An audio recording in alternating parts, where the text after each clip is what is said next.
तुर्की NATO का सिपाही या रूस का दोस्त? दुनिया का सबसे बड़ा सफारती मामला है ये। ज़रा तसव्वुर कीजिए, बहरा अस्वद की मौजें खामोश हैं मगर इनके नीचे ताकतों की जंग जारी है। एक तरफ अमरीकी बहरी बेड़े की गूंज है, दूसरी तरफ रूस के जंगी जहाज़ों की धमक। इन दोनों के दरमियान एक तंग सी आबी गुजरगाह है जिसे दुनिया बॉस्फोरस के नाम से जानती है। इसके किनारे एक शहर आबाद है, इस्तांबुल। यही शहर कभी कुस्तुनतुनिया था, सल्तनत रूम का ताज था, फिर खिलाफत उस्मानिया का दारुल हुकूमत बना और आज आलमी सफारतकारी की शतरंज का सबसे अहम खाना है।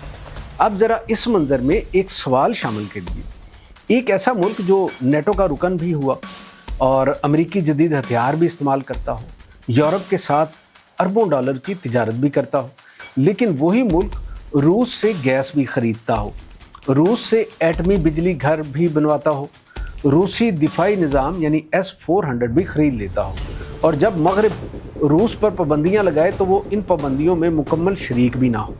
ये आखिर कैसी सियासत है? ये दोस्ती है, ये बेवफाई है, या फिर ये वो सफारतकारी है जिसे दुनिया अभी पूरी तरह समझ नहीं सकी? अगर आप तुर्की को सिर्फ मशरिक़ वस्ता का एक मुल्क समझते हैं तो आप गलती पर हैं। तुर्की दरअसल एक पुल है, एक सिरा एशिया में, दूसरा यूरोप में, एक हाथ नेटो के कंधे पर, दूसरा रूस के साथ मुसाफे में। यही वजह है कि जब दुनिया की बड़ी ताकतें एक दूसरे से बात करना छोड़ देती हैं तो इनके सफारतकार अक्सर इस्तांबुल का रुख करते हैं।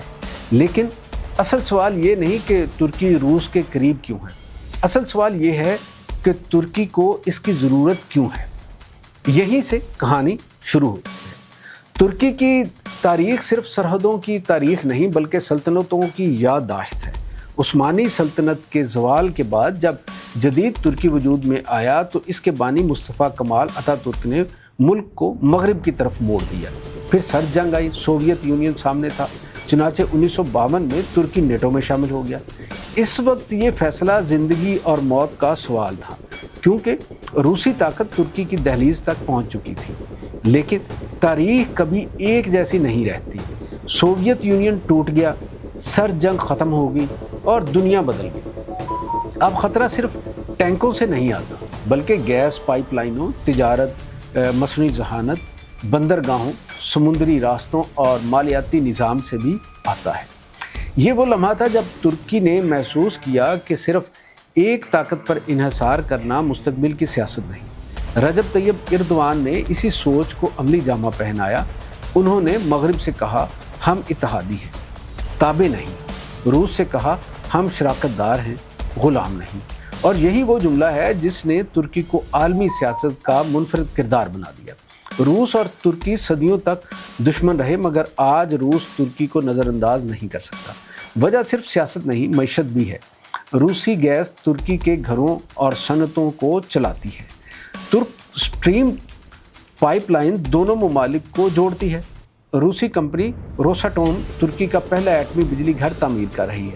लाखों रूसी सयाह हर साल तुर्की का रुख करते हैं। दूसरी तरफ अमेरिका और यूरोप भी तुर्की से लाताल्लुक़ नहीं हो सकते। नेटो की दूसरी बड़ी फ़ौज बहरा अस्वद तक रसाई, मशरिकी वस्ता की कुर्बत और महाजरीन के बहरान पर कंट्रोल, ये सब तुर्की को मगरिब के लिए नागुज़ीर बनाते हैं। इसीलिए जब तुर्की ने रूस से S-400 मिसाइल दिफाई निज़ाम ख़रीदा तो वाशिंगटन नाराज़ हुआ, पाबंदियाँ लगी। F-35 प्रोग्राम से तुर्की को निकाला गया, लेकिन नेटो से निकालने की किसी में हिम्मत ना हुई। क्यों? क्योंकि बाज़ मुल्क इतने अहम होते हैं कि इनसे इख्तलाफ तो किया जा सकता है, लाताल्लुकी नहीं। यही तुर्की की असल ताकत है। दिलचस्प बात यह है कि शाम में रूस और तुर्की मुख्तलिफ फ़रीक़ों की हमायत करते हैं। लीबिया में भी इनके मुफादात मुख्तलिफ हैं मगर दोनों के दरमियान राबता कभी ख़त्म नहीं होता। यूक्रेन जंग में तुर्की ने यूक्रेन को ड्रोन दिए लेकिन रूस पर मुकम्मल माशी पाबंदियाँ आयद ना की। यही तुर्की ने अनाज के तारीख़ी मुआहदे में सालस बनकर साबित किया कि आज के दौर में सबसे ताकतवर वो नहीं जो सिर्फ जंग लड़े, बल्कि वो है जो जंग रोकने की सलाहियत भी रखता हो। तुर्की ने दुनिया को एक नया सबक दिया है। अगर आप माशी तौर पर मजबूत हों, दिफाई सनत में खुद कफील हों और जोग्राफिया आपके हक में हो तो आप बड़ी ताकतों के दरमियान झुकने की बजाय तवाज़ुन कायम कर सकते हैं। یہی وجہ ہے کہ آج انقرہ نہ واشنگٹن کی کال پر فوراً دوڑتا ہے نہ ماسکو کے اشارے پر۔ وہ پہلے اپنے مفاد کی کتاب کھولتا ہے پھر فیصلہ کرتا ہے۔ شاید یہی 21ویں صدی کی کامیاب سفارتکاری ہے۔ پاکستان سمیت بہت سے ترقی پذیر ممالک کے لیے بھی اس میں ایک سبق پوشیدہ ہے۔ دنیا بدل چکی ہے، اب خارجہ پالیسیوں نعروں سے نہیں، قومی مفادات، معاشی طاقت، ٹیکنالوجی اور داخلی استحکام سے ہی یہ بنتی ہے۔ آخر میں صرف ایک سوال چھوڑے جاتا ہوں، کیا ترکی واقعی 2 کشتیوں کا سوار ہے، یا پھر باقی دنیا ابھی تک ایک ہی کشتی میں بیٹھی ہے، جبکہ ترکی نے بہت پہلے اپنی الگ کشتی بنا لی تھی؟